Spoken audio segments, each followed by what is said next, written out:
Self study ഒരാളെ വിജയിപ്പിക്കുമോ? ഇന്ന് പലർക്കും തോന്നുന്നൊരു സംശയമാണ് ഇത്.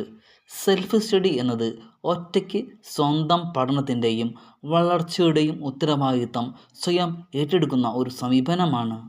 ഈ ലോകത്തിൽ നടന്നിട്ടുള്ള നിരവധിയായിട്ടുള്ള വലിയ കണ്ടുപിടുത്തങ്ങളും അതിൻ്റെ വിജയങ്ങളും ക്ലാസ് മുറിക്ക് പുറത്തുള്ള പഠനത്തിൻ്റെ ഫലമാണ്. പഠിക്കുവാൻ ആഗ്രഹമുള്ള ഒരാളുടെ ഏറ്റവും വലിയ സർവകലാശാല അവൻ്റെ കൗതുകമാണ്. ഏറ്റവും മികച്ച അധ്യാപകർ അവൻ്റെ ചോദ്യങ്ങളാണ്. ഏറ്റവും വലിയ പരീക്ഷ നീ ഇന്നലെ ഉണ്ടായിരുന്ന നിലയിൽ നിന്ന് ഇന്ന് നീ എത്രമാത്രം മുന്നേറി എന്നുള്ളതാണ്. ഒരു വിളക്ക് മറ്റൊരു വിളക്കിൽ നിന്ന് തീ പകരുമ്പോൾ അതിൻ്റെ പ്രകാശം കുറയുന്നില്ല. അതുപോലെ സ്വന്തം അനുഭവങ്ങളിൽ നിന്നും പുസ്തകങ്ങളിൽ നിന്നും അധ്യാപകരിൽ നിന്നും അറിവ് നേടി അതിനെ സ്വന്തമാക്കുന്നതാണ് സെൽഫ് സ്റ്റഡി.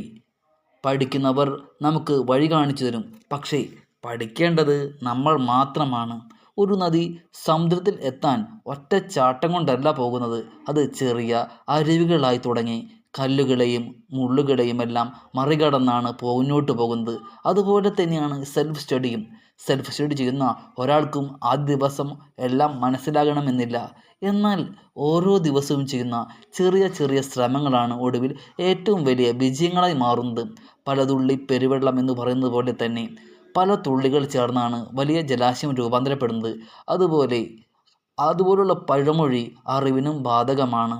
ദിവസവും 1 മണിക്കൂർ വളരെ ശ്രദ്ധയോടെ പഠിക്കുന്ന ഒരാൾ കുറച്ചു വർഷങ്ങൾക്ക് ശേഷം അത്ഭുതപ്പെടുത്തുന്ന നേട്ടങ്ങൾ എത്തിപ്പെടാൻ കഴിയും. വിജയത്തിൻ്റെ രഹസ്യവും മറ്റൊന്നല്ല. വിജയത്തിൻ്റെ രഹസ്യം വലിയ ബുദ്ധിയല്ല, സ്ഥിരതയാണ്.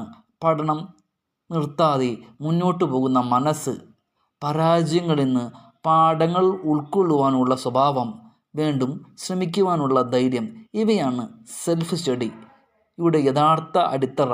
അതുകൊണ്ട് സെൽഫ് സ്റ്റഡി കൊണ്ട് വിജയിക്കാൻ പറ്റുമോ അതല്ല ഇതിലെ ചോദ്യമെന്ന് പറയുന്നത്. എനിക്ക് ദിവസവും പഠിക്കാൻ പറ്റുമോ, ഞാൻ അതിന് തയ്യാറാണോ എന്നുള്ളതാണ്. അതിന് ശരിയായ ഉത്തരം അതെ എന്നാണെങ്കിൽ വിജയത്തിലേക്കുള്ള യാത്രയുടെ തുടക്കമാണ് നിങ്ങളുടെ